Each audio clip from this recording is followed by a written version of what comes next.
বিসমিল্লাহির রহমানির রহিম। একটি কথা না বললেই নয়। ইদানিং জনাব লুৎফুজ্জামান বাবরের একটি বক্তব্যকে বিকৃত করে একটি কুচক্র মহল তাকে ভিত্তিহীন সমালোচনার মুখে ফেলতে যাচ্ছে।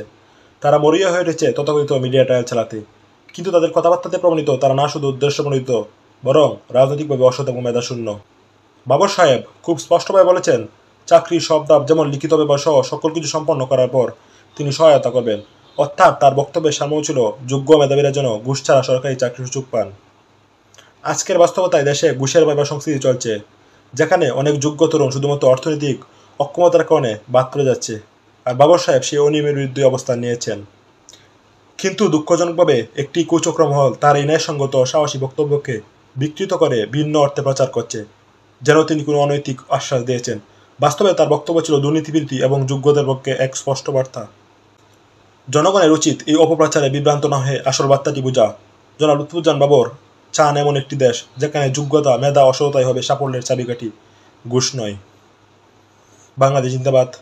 তারেক রহমান জিন্দাবাদ। বাটি বাংলার সিংহপুরুষ জনাব লুৎফুজ্জামান বাবর জিন্দাবাদ।